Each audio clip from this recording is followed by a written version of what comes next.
오늘 또 헌금을 위해서 기도드리겠습니다.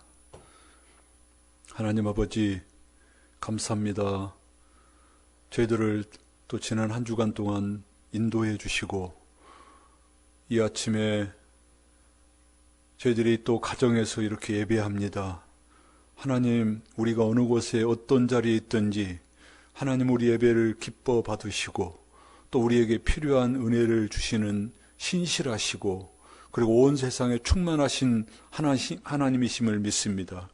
주님, 이 시간 우리 성도들이 또 그동안 수고하고 애썼던, 우리에게 주셨던 많은 것들을 감사하면서 여러 가지 제목으로 주님 앞에 예물을 올려드립니다. 기뻐 받아주시고, 우리 성도들의 가정과 사업과 행하는 범사에 넘치게 하셔서 하나님의 영광을 더 높이 드러내도록 도와주시기를 원합니다.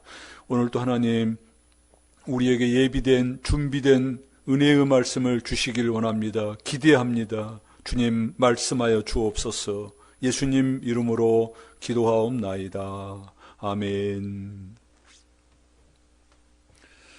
사랑하는 시향교회 성도 여러분, 코로나가 점점 이렇게 잠잠해지고 좋아지고 있지만, 또 그동안에 이것이 너무 오래돼 와서 여러분의 가정과 또 여러분의 직장과 여러분의 삶이 굉장히 힘든 줄 압니다. 저도 직접 여러분들을 뵙지 못했지만 계속 기도하고 있습니다. 하나님께서 속히 이런 것들을 잠잠하게 해주시고 우리를 더욱 새롭게 주실 줄로 믿습니다. 여러분, 인간이 살아가면서 우리 인간은 고통을 피할 수가 없습니다. 이 고통의 문제는 우리 인간 모두의 문제이고 또 실은 가장 중요한 문제입니다. 그래서 책방에 가면 많은 종류의 그 책 속에 이 고통이라는 제목을 가지고, 이 고통이라는 주제를 가지고 쓴 책들이 너무너무나도 다양하고 많습니다. 어떤 책은 우리의 마음에 와 닿기도 해요. 하지만 어떤 문학작품, 어떤 철학책보다도 이 고통의 문제를 잘 다루고 있고 우리에게 해결책을 제시해주고 있고 또 실질적으로 우리에게 감동과 지혜와 도전을 주는 책이 있다면 바로 이것이 성경 욥기서일 것입니다. 여러분, 성경은 옛날 이야기가 아니라 오늘 우리를 치유하고 우리를 회복시키시는 하나님의 살아계시는 말씀이심을 믿으시길 바랍니다. 수많은 사람들이 이 하나님의 말씀을 통해서 치유를 받고 회복되고 소망을 얻고 있습니다. 저 역시 답답하고 때로는 여러 가지 문제가 있고 힘들 때에 하나님의 말씀을 읽고 묵상하게 되면 큰 위로와 용기를 얻고 때로는 지혜를 얻습니다. 무엇보다도 욥기 얘기가 옛날 옛적에 실제도 있지 않는 그런 얘기가 아니라 그 얘기가 우리 믿음의 선배고, 그리고 하나님을 잘 믿었던 그런 신앙인이고, 그래서 그가 행했던 바를 우리가 잘 묵상하고 우리가 이것을 잘 받게 되면 그 말씀이 오늘 우리에게 능력의 말씀으로 다가올 줄로 믿습니다. 팔레스타인 동방에 우스라고 하는 곳에 욥이라고 하는 사람이 살고 있었습니다. 그는 꽤 부자였죠. 사기를 쳐서 부자가 된 게 아니고 착하고 성실하고 그리고 하나님을 잘 믿는 사람이었습니다. 그래서 그 동네 사람들로부터 존경도 받고 사랑을 받았던 사람입니다. 그런데 어느 날 갑자기 집안에 우환이 왔죠. 재산을 다 잃어버리고 자녀들도 죽고 자신은 병이 들었습니다. 이 욥은 어둠 속에, 절망 속으로 빨려 들어가고 있었습니다. 너무나 갑작스럽게, 그리고 너무나 큰 일들이 닥쳐오니까 욥은 너무 혼란스러웠죠. 그래서 나중에는 화를 내기도 해요. 여러분, 정상적인 인간이라면 당연한 것 아니겠습니까? 남의 일이니까 대충 넘어가지 그 일이 내 일이라고 생각해 보세요. 순식간에 여러분들이 갖고 있는 모든 소유가 다 날아가 버리고 여러분의 자녀가 10명이 아니라 1명만 이런 일을 당해도 여러분들은 큰 일로 생각을 하게 될 것이고 어쩔 줄을 모를 것입니다.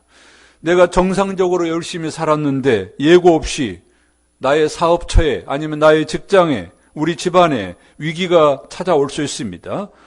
때로는 우리 몸에 이상한 일도 일어날 수 있잖아요. 그때 우리는 어떤 반응을 보입니까?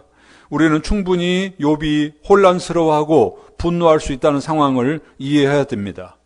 우리는 오늘 욥기서 중간 부분을 보고 있습니다. 욥이 이렇게 힘들어하고 있을 때에 욥의 친구들이 찾아와서 욥을 위로해 주었습니다. 욥은 친구들과 함께 하면서 지금 이 고난의 순간들을 헤쳐나가고 있습니다. 고통을 당하고 있는 사람들에게 던졌던 질문 2가지가 있다고 그랬죠? 본인도 그렇고 주변 사람들도 사람들이 고통을 당하면 어떤 질문을 먼저 한다고요? 왜라고 하는 질문을 먼저 해요. 왜 이 일이 나에게 일어났을까? 왜 이 일이 지금 여기에서 일어났을까? 왜 이 일이 저분에게 일어났을까? 우리는 왜라는 질문을 먼저 하게 됩니다. 욥도 처음에는 그런 질문을 했어요. 당장에 그 답을 찾을 수 없었지만 왜 이런 일들이 나에게 일어날까? 이런 질문을 했어요. 그러나 여러분, 지혜로운 사람은 왜라는 질문에 머물러 있지 않습니다. 지혜로운 사람은 이 세상에 일어나는 모든 일들이 원인을 다 알 수 없다는 것을 깨닫습니다. 사실 우리는 이 세상에 일어나는 일들 가운데 모르는 게 더 많습니다. 그래서 우리는 왜라고 하는 질문만 하고 있으면 안 됩니다. 어떻게라는 질문으로 넘어가야 됩니다. 일은 일어났어요. 고통은 현실이고 지금 내 앞에 많은 문제가 벌어지고 있습니다. 그러면 이런 상황에서 이제 내가 어떻게 해야 될 거냐? 이 문제를 어떻게 극복해낼 거냐? 이런 질문을 던져야 됩니다. 이 문제를 어떻게 해결해 나갈 것이냐? 그것을 질문하고 그 방법을 찾아야 할 것입니다. 욥의 친구들은 찾아와서 욥을 위로해 준다고 여러 얘기를 했는데 사실은 욥에게 별로 도움이 되지 못했습니다. 왜냐하면 그들은 왜라고 하는 질문, 거기에 대한 대답만 했기 때문입니다. 욥은 친구들로부터 큰 위로를 얻지 못했어요. 그러면 욥이 어떻게 이 문제를 해결해 나갑니까? 오늘 성경에도 나옵니다만 욥은 무엇보다도 하나님께 기도하는 이 기도의 끈을 놓지 않았어요. 답답하고 안타깝고 앞이 보이지 않아요. 기도한다고 이 문제가 당장 해결될 것 같지도 않아요. 여러분, 기도한다고 죽은 자녀들이 한 명이라도 다시 살아날 수 있겠습니까? 그럼에도 불구하고 욥은 하나님과의 기도의 끈을 놓치지 않고 있습니다. 오늘 우리가 14장 읽었는데 바로 앞장 13장 한번 읽어보겠습니다. 13장 20절입니다. 욥기서 13장 20절. 거기도 보면 욥이 기도하고 있는 내용이 나와요. 13장 20절입니다. 오직 내게 이 2가지를 행하지 마옵소서. 기도하고 있는 내용이죠. 2가지를 기도한다고 그러는데 자세히 읽어보면 1가지예요. 그리하시면 내가 주의 얼굴을 피하여 숨지 아니하오리니. 건너뛰어서 24절입니다. 주께서 어찌하여 얼굴을 가리시고 나를 주의 원수로 여기시나이까. 욥이 지금 소원하는 게 뭐죠? 욥이 기도하고 있는 제목이 뭐죠? 요약하면 이거예요. 하나님이 얼굴을 가리우지 말고 나타내 달라는 겁니다. 하나님이 얼굴을 드러내 달라고 기도하고 있습니다. 현대 이것을 오늘날로 용어로 표현하자면 하나님의 임재를 사모하고 기대하고 있어요. 하나님, 제발 좀 하나님이 어디 계시는지, 하나님이 지금 뭐하고 계시는지, 하나님이 좀 저에게 당신을 보여주십시오. 욥의 기도 제목입니다. 23절에 보면요, 나의 죄악이 얼마나 많으니까 나의 허물과 죄를 내게 알게 하옵소서. 어쩌면 내가 하나님께 죄를 지었는지도 모르겠어요. 그렇다면 하나님, 나의 허물과 죄를 알려주십시오. 그래서 그것을 처리할 수 있도록 도와주십시오. 하지만 나는 하나님의 원수가 되고 싶지 않습니다. 나는 하나님이 나의 원수가 아님을, 내가 하나님의 원수가 아님을 알고 싶습니다. 이 말을 다른 말로 하면 나는 하나님과 함께하고 계심을 알고 싶습니다. 여러분, 욥이 달라졌죠? 욥이 변했죠? 이전에는 욥이 하나님께 따졌어요. 하나님, 왜 이것이 나에게 일어납니까? 하나님, 그 이유를 알고 싶습니다. 욥은 처음에 그렇게 나갔어요. 그런데 욥이 이제는 그 이유를 찾는 것이 아니라 하나님의 존재에 대해서 물어요. 정말 하나님은 계시는 겁니까? 하나님이 살아계신 분이시라면, 하나님이 인격적이신 분이라면, 아니, 욥은 사실은 그걸 확신하고 있죠. 여러분, 오늘 욥이 우리에게 알려준 진리는 참으로 우리에게 큰 힘이 됩니다. 사실 우리가 이 세상을 살아가면서 아는 것보다 모르는 것이 더 많다고 앞에 말씀을 드렸습니다. 우리는 우리 주변의 사물들 뿐만 아니라 우리 주변에 일어나고 있는 수많은 일들, 아는 것보다 모르는 게 더 많아요. 그리고 우리는 이 모든 것을 다 알아야 되는 것도 아닙니다. 이보다 더 중요한 것은 지금 내 앞에 일어나고 있는 일이 무슨 일인지, 왜 일어나고 있는지 그 이유보다도 이 모든 것을 주관하고 계시는, 그리고 이 모든 것을 다스리고 계시는 하나님이 지금도 나와 함께 하고 계시는지, 하나님이 그 사건을 통해서 나와 함께 동행하고 계시는지, 이것을 아는 것이 더 중요하다는 것입니다. 조셉 베일리라고 하는 사람이 무덤에서 본 생각이라고 하는 책을 썼어요. 이건 뭐 영어 번역이니까 다르게 번역할 수도 있어요. 한국에는 번역되지 않았어요. 어떤 분이 이 책을 소개해서 PDF로 된 내용을 제가 조금 확인해 봤습니다. 이분이 그 IVP, 그래서 우리 한국에는 뭐 대학생 기독대학 출판사라고 얘기하는데, 미국의 그 기독대학 출판사의 간사 역할도 하기도 했습니다. 뭐 출판사만 하는 게 아니고 이 대학인들을 전도하는 그런 단체죠. 그런데 이분이 아이가 태어난 지 18일 만에 아이를 잃었습니다. 18일. 여러분, 지구상의 모든 부모는 죽어가는 자녀를 살리기 위해서 내가 죽어야 한다면, 그러니까 내가 죽고 자녀가 산다면 기꺼이 부모들은 죽을 수 있다고 생각합니다. 18일밖에 되지 않았지만 그 자녀가 죽었는데 그 부모, 이 베일리의 마음은 얼마나 미어졌을까요? 그런데 여러분, 한 명의 자녀를 잃어도 그 상처가 평생 갈 텐데 이분이 또 한 명의 자녀를 잃어요. 5살 먹은 아들이 백혈병으로 죽습니다. 그 아픔과 고통을 경험해 보지 않고는 이분의 마음을 정말 알 수 없을 것 같습니다. 그런데 놀라지 마십시오. 이분에게 18살 먹은 아들이 있었는데 그 아들이 썰매 사고로 또 죽습니다. 한 명이 아니라 3명의 아이를 잃었어요. 물론 옛날에 우리나라에도 뭐 의술이 발달하지 않아서 어린아이일 때 많이 죽었죠. 그런데 이분은 옛날 뿐이 아닙니다. 그리고 이분이 이런 경험을 하고 책을 몇 권 냈는데 그 중에 하나가 바로 이 책이에요. 무덤에서 본 생각. 근데 이분이 이 책에서 이런 실제적인 얘기를 해 주었습니다. 내가 슬픔으로 홀로 앉아서 가슴이 찢어지는 아픔 가운데 있는데 어떤 사람이 나를 찾아왔습니다. 그가 나에게 다가와서 하나님은 어떻게 일하시고, 그리고 왜 이런 일이 일어나는지, 그리고 죽은 다음에는 어떤 희망이 있는지 나에게 대해서 얘기해 줬습니다. 그는 쉬지 않고 설교를 해댔습니다. 그가 한 얘기는 사실 내가 이미 다 알고 있는 내용이었습니다. 나는 그 얘기를 듣고 그가 빨리 갔으면 좋겠다고 생각했습니다. 또 한 친구가 왔어요. 그는 말 한마디 없이 옆에 앉아서 아무것도 묻지 않고 그냥 1시간 정도 이상 있으면서 내 얘기를 들어주고 가끔 짧게 답을 해 주었습니다. 그리고 아주 짧게 기도를 하고 떠나갔습니다.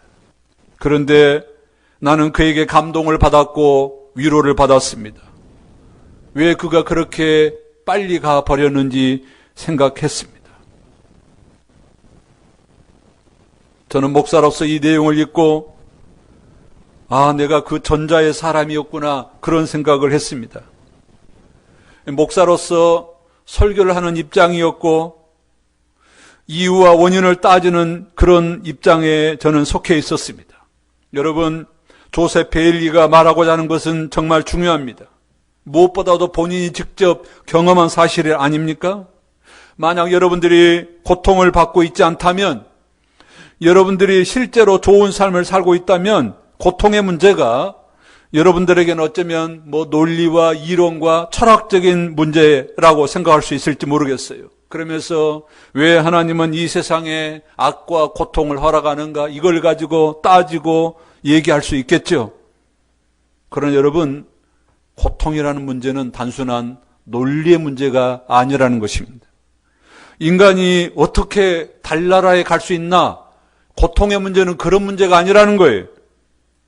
오히려 고통의 문제는 우리가 높은 산을 넘어가야 되는데 그 높은 산을 넘어가는 문제라고 얘기할 수 있습니다. 여러분, 등산을 하거나 또는 높은 산을 어떤 알지 못하는 그런 산을 여러분들이 넘어가야 되는데 그 산을 넘어가려면 뭐가 필요하죠? 처음 가는 길이라면 지도가 필요할지 모르겠어요. 또 그 산에 대한 정보가 필요할지도 모르겠어요.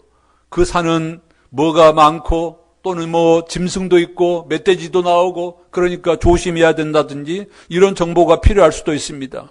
그러나 여러분, 이보다 더 중요한 것이 있습니다. 바로 그 산을 오르고 그 산을 넘을 수 있는 힘이 있어야 됩니다.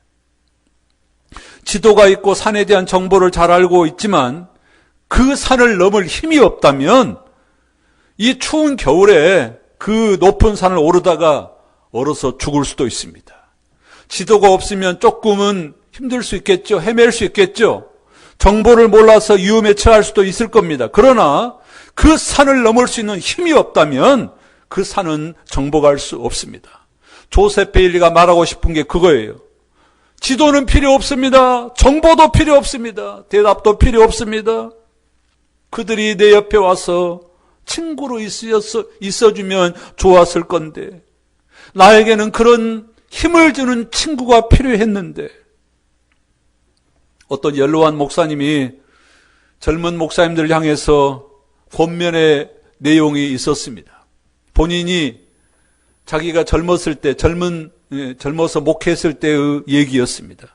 자기가 젊어서 목회하고 있었을 때에 자기는 목회는 설교를 잘하는 것이 목회의 전부라고 생각했습니다. 그래서 설교를 잘 준비해야 되고 그 설교를 위해서 연구하고 고민하고 그렇게 해야 되는데 교인들이 그리고 여기저기서 자꾸만 자기를 불러내는 거예요. 목사님, 우리 집에 좀 와주세요.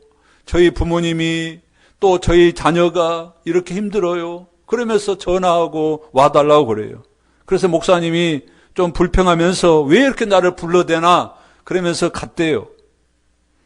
몇 년 후에 그 교회 성도님들과 함께 모여서 과거에 목사님으로부터 뭐가 고마웠는지 성도들로부터 얘기를 듣게 되었습니다. 목사님은 이런 기대를 했대요. 나는 우리 성도들이 몇 월 며칠 날 날짜는 모를지라도 언제 그 설교가 내 인생을 바꾸었습니다. 저는 그 설교를 기억하고 있고요. 저는 이 설교가 평생 잊지 못합니다. 목사님은 그런 얘기를 듣고 싶었대요. 그런데요, 거기에 참석한 많은 성도님들이 이런 고백을 하더래요. 목사님, 제 아버지가 갑자기 쓰러져서 응급실에 있을 때에 그때 목사님 오셨잖아요. 제가 얼마나 조마조마했는지 몰라요. 그런데 목사님이 그때 오셔서 제 옆에 계셔 주셨는데 저는 그것을 잊지 못해요. 제 아들이 어떤 일로 감옥에 들어가는데 그때 목사님이 오셔가지고 저희들과 함께 했을 때 저희들은 그 순간을 잊지 못하고 있습니다. 이런 얘기들을 주로 하더라는 거예요. 그러면서 목회가 단지 이론, 어떤 정보를 전달하는 그런 내용이 아니고 목회가 설교로만 되는 게 아니라는 것을 깨달았다는 얘기입니다. 여러분, 이 얘기는 목회자에게만 적용되는 게 아니라 여러분이 살고 있는 학교나 직장이나 여러분의 삶의 현장에서 다 적용되는 얘기입니다. 우리 주변에 위기와 어려움에 처한 사람들, 그들에게는 정보나 지식보다는 그들에게는 힘이 필요합니다. 그 위기를 이기고 헤쳐나갈 수 있는 힘이 필요합니다. 우리는 그것을 북돋워 주어야 됩니다. 어떻게 해요? 나는 여전히 너를 사랑하고 있다. 나는 너의 친구다. 나는 너와 함께하고 있다. 나는 너를 관심을 갖고 있고 나는 너와 같이 갈 거야. 끝까지 같이 갈 거야. 하지만 여러분, 인간 친구는 한계가 있어요. 심지어 우리의 가족도 한계가 있어요. 그들이 바쁘거나 그들이 아프거나 그들이 힘들면 내가 고통당할 때 그들은 나에게 관심을 가질 수 없습니다. 그들은 나와 함께 할 수 없습니다. 그러면 어떻게 하겠죠? 그렇습니다. 우리는 무엇보다도 하나님이 우리와 함께하고 있다는 사실을 확인할 필요가 있습니다. 여러분이 지금 고통을 받고 있다면 하나님이 여러분과 함께하고 계심을 믿으십니까? 여러분, 하나님이 여러분과 함께 하시기 위해서 저 하늘 보좌를 버리시고 이 땅에 내려온 사실을 알고 있습니까? 그렇습니다. 하나님은 여러분들을 너무나 사랑하시고 그리고 여러분과 함께하기 위해서 하나님은 저 하늘 보좌를 버리시고 이 땅에 오셨습니다. 하나님이 사람이 되신다는 것, 그것은 창조주가 피조물이 된다는 거잖아요. 그것은 분명히 하나님이 고통의 세계로 들어온 것임을 뜻합니다. 하나님이 이 땅에 내려오신 뒤 그분은 줄곧 애로우셨습니다. 배신을 당하시고 고통을 당하셨습니다. 그리고 주님은 마침내 십자가에서 죄인으로 죽으셨습니다. 하나님은 우리에게 설교를 하신 것이 아니라 직접 우리를 찾아오셨고 우리와 함께하고 계심을 보여주셨습니다. 그리고 그분은 우리 마음속으로 들어와 계십니다. 하나님은 욥에게 필요했던 것들을 저와 여러분에게 예수 그리스도 안에서 내가 너와 함께하고 있고 내가 너를 사랑하고 있고 내가 너의 아버지이고 내가 너와 동행하고 있음을 지금 우리에게 보여주고 계십니다. 오늘 본문이 두 번째로 우리에게 알려주고 있는 메시지가 있습니다. 14장입니다. 우리가 오늘 읽었던 14장 7절부터 그 말씀이 있습니다. 다시 우리 14장 7절로 가볼까요? 나무는 희망이 있나니 찍힐지라도 다시 움이 나서 연한 가지가 끊이지 아니하며 그 뿌리가 땅에서 늙고 줄기가 흙에서 죽을지라도 물기운에 움이 돋고 가지가 뻗어서 새로 심은 것과 같거니와. 욥의 얘기입니다. 욥은 뭐라고요? 나무는 희망이 있대요. 벌목꾼들이 와서 나무를 톱으로 잘라내고 때로는 도끼로 찍어내요. 그럼에도 불구하고 나무가 가지가 꺾이고 그렇게 잘려나가도 거기에서 다시 움이 돋고 그리고 싹이 올라온다는 것이지요. 맞습니다. 나무는 이렇게 가지치기를 해야 되죠, 실은. 그렇게 그냥 내버려두면 나무는 아름답게 자라지 못합니다. 그리고 좋은 열매를 맺지 못해요. 그래서요, 좋은 나무, 좋은 열매는 그냥 맺어지지 않아요? 농부나 아니면 그 정원사가 이 나무를 잘 관리하고 보살필 때 그 나무가 아름답게 건강하게 자라고 나중에는 거기서 좋은 열매가 맺혀지는 겁니다. 그런데 성경은요, 이 얘기를 구약에도 하고 있고 신약에도 하고 있어요. 왜 성경에서 이 얘기를 자주 얘기할까요? 그렇습니다. 고통이라고 하는 것은 결국은 우리에게 영광을 가져온다는 겁니다. 인간이 경험하는 고통은 아픈 것이고 때로는 견디기 힘든 것이지만 그 고통은 결국 인간에게 더 놀라운 결과를 가져온다는 것이죠. 그렇습니다. 이 세상의 모든 진리가 그렇죠. 고통 없는 영광은 없습니다. 영광의 배후에는 고통이 전제되어 있어요. 성경 몇 군데만 찾아보겠습니다. 신약 성경으로 가볼까요? 신약 성경에는 많은 고통에 대해서 얘기하고 있어요. 베드로전서입니다. 성경이 우리에게 많은 고난에 대해서 얘기를 하고 있는데 그 고난이 우리에게 어떤 유익을 가져다 주는지 베드로전서 4장 14절입니다. 베드로전서 4장 14절 너희가 그리스도의 이름으로 치욕을 당하면 고통을 당하면 복 있는 자로다. 영광의 영 곧 하나님의 영이 너희 위에 계심이라. 고통당하는 것은 하나님이 너와 함께하고 있는 증거다. 이해가 되십니까? 로마서 8장 18절. 로마서 8장 18절입니다. 생각하건대 현재의 고난은 장차 우리에게 나타날 영광과 비교할 수 없도다. 여기도 영광이 나오죠? 현재의 고난은, 지금의 고난은 나중에 나타날 영광. 한 군데 더 봅니다. 고린도후서 4장 16절입니다. 로마서 뒤에 고린도후서 4장 16절. 그러므로 우리가 낙심하지 아니하노니 우리의 겉사람은 낡아지나 우리의 속사람은 날로 새로워지도다. 우리가 잠시 받는 환난에 경한 것이 지극히 크고 영원한 영광에 중한 것을 우리에게 이루게 함이니, 우리가 잠시 받는 환난, 잠시 받는 고난, 그것이 가볍지만 그것이 나중에는 크고 영원한 영광의 중요한 것을 우리에게 이루게 하신다. 사랑하는 성도 여러분, 고통이 영광을 가져온다. 맞습니까? 고통을 경험해보지 않은 분들은 이게 맞는지 의문이 갈 겁니다. 그런 고통 왜 당해야 되는지 고통을 피하기만 하려고 할 것입니다. 하지만 고통을 경험한 사람들의 대부분의 고백이 그렇습니다. 여러분들이 아직 젊고 나이가 많이 먹지 않아서 고통을 받아본 적이 없다면 그것은 하나님의 축복임이 분명합니다. 어쩌면 여러분의 부모들이 여러분들을 위해서 그만큼 수고하고 애썼을 겁니다. 하지만 여러분들이 고통을 겪어보지 않는 사람들과 함께 있다가 보면 그들이 얼마나 영적으로 그리고 감정적으로 가벼운지 알게 될 것입니다. 여러분, 그들에게는 영광이 뭐예요? 이 무게, 이 거룩함, 이 진지함이 없어요. 그들에게 갑자기 문제가 터지고 홍수가 오면 그들은 당황하게 되고 그걸 이기지 못해요. 앞에서 말씀드린 것처럼 이게 논리적으로 옳으냐 그르냐, 정보가 많으냐, 말을 잘하느냐, 그게 아니에요. 제가 설교를 준비하면서 꽤 그 박근혜 대통령 대선 때 일이 생각이 났습니다. 박근혜 대통령이 그 대통령으로 당선되기 직전에 텔레비전에 나와서 후보 토론회가 있었어요. 근데 어느 상대 후보가 말을 잘했어요. 젊고 말을 논리적으로 하고 박근혜 대통령을 꼼짝 못하게 했습니다. 그때 박근혜 대통령이 많이 힘들었어요.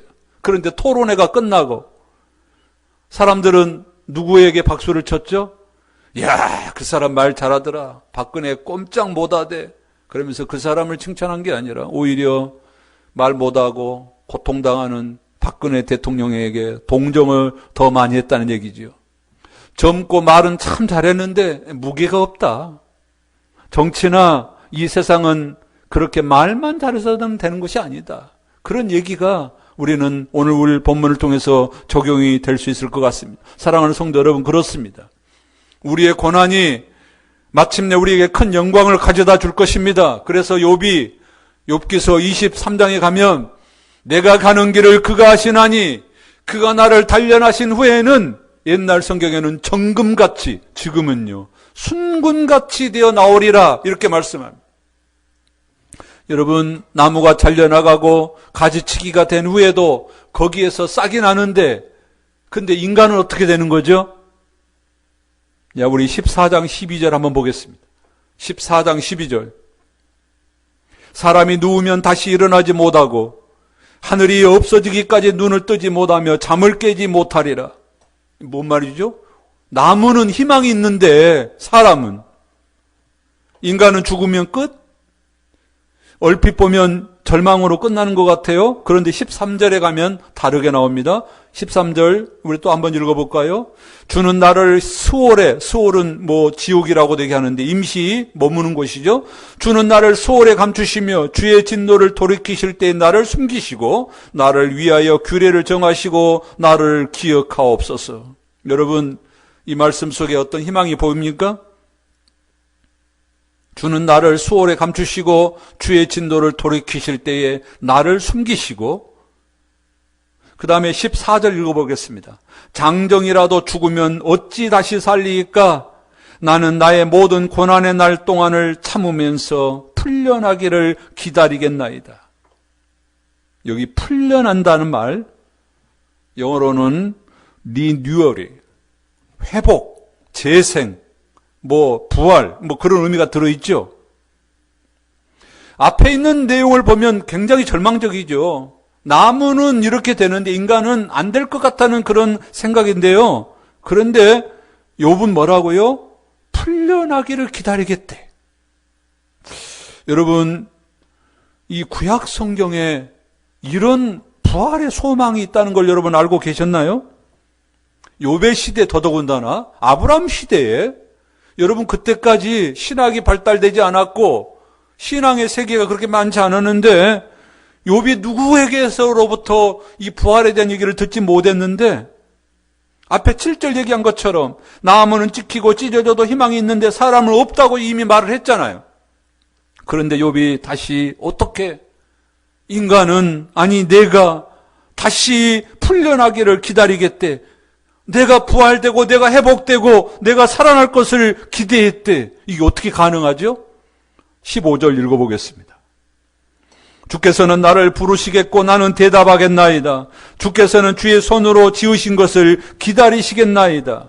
한 번 더 읽어보세요. 조금 더 생각하면서. 여기에 욥이 말하는, 욥기서가 말하는, 구약 성경이 말하는 부활의 신앙이 들어있습니다. 한 번 더 읽어보겠습니다. 주께서는 나를 부르시겠고 나는 대답하겠나이다. 주께서는 주의 손으로 지으신 것을 기다리시겠나이다. 여러분, 이 말씀이 어떻게 들립니까?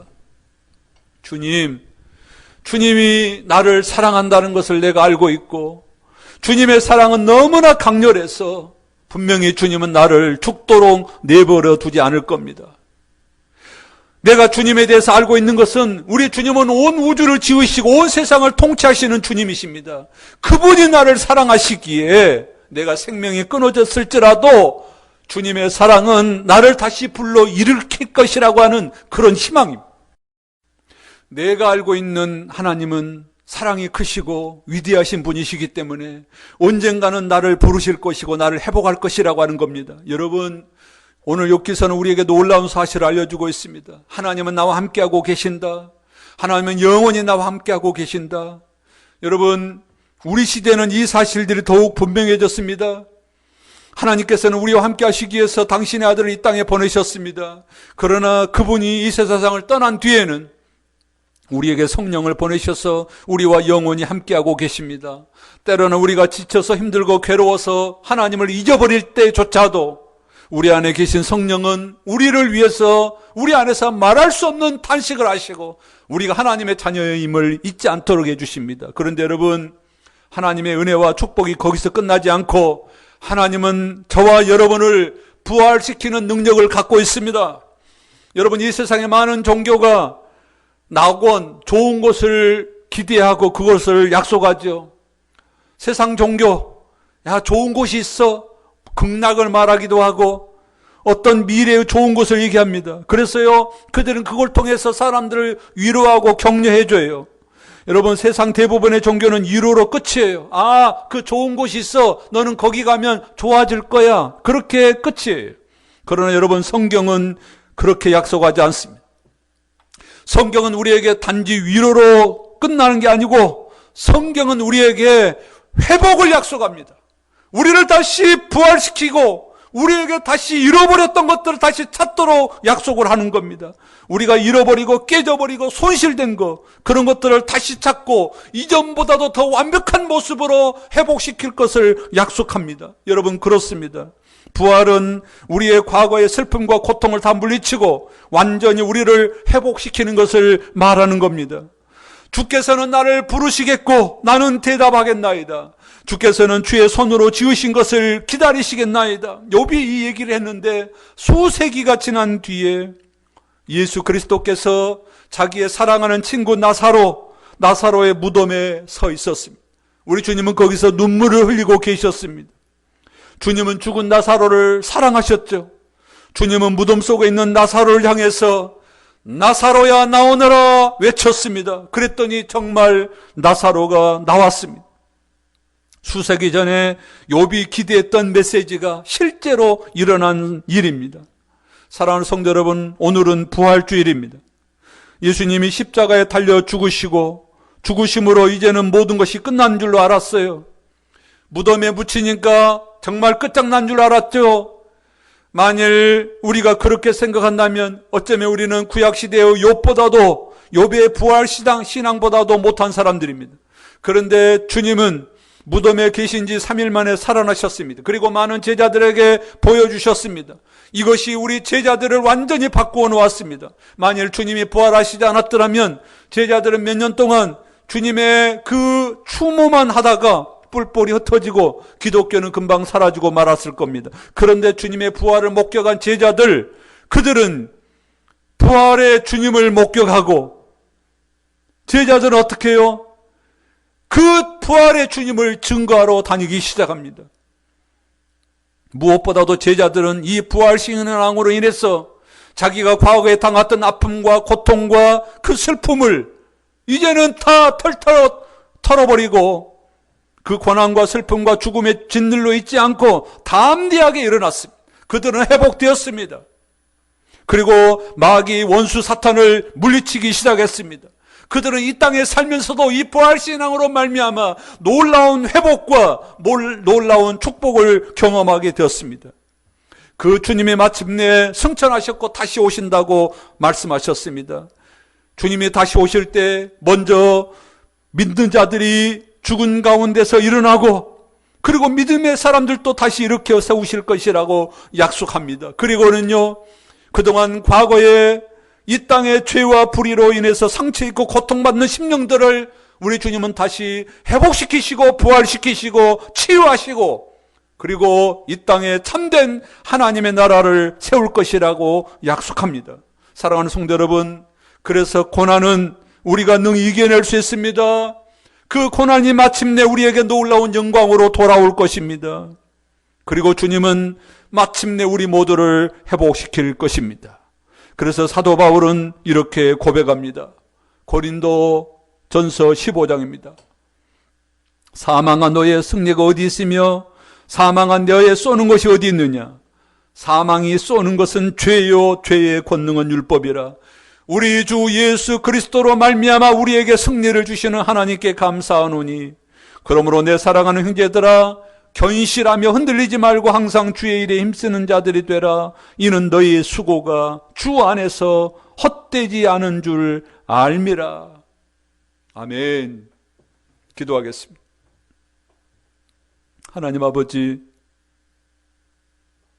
이 험하고 고통 많은 세상에 우리를 홀려 내버려 두지 않으시고 우리와 함께 하시는 하나님 아버지, 우리의 아버지 되신 그 하나님을 감사하고 찬양합니다. 우리를 더욱 영광된 존재로 이끄시기 위해서 때로는 고난을 주심도 감사합니다.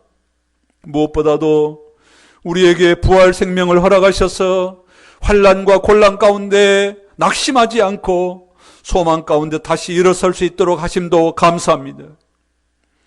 아직 그 부활신앙에 대해서 전혀 들어보지 못한 욥도 하나님이 분명히 새롭게 하실 것을 그 기대를 가졌는데, 하나님은 우리에게 예수 그리스도 안에서 부활의 소망을 주시고 희망을 주신 것 감사합니다. 예수 그리스도께서 우리를 위해서 직접 고난을 당하시고 우리 고통 속에 주님이 함께 하심을 믿습니다. 그리고 주님은 마침내 이 고난을 다 털어버리고 우리에게 또 다시 회복을 주실 것을 기대합니다. 그러므로 주님, 우리가 이 복음 때문에 어떤 고난 앞에서도 흔들리지 아니하고 다시 일어설 수 있기를 소원합니다. 우리가 다시 일어서게 하심을 감사합니다.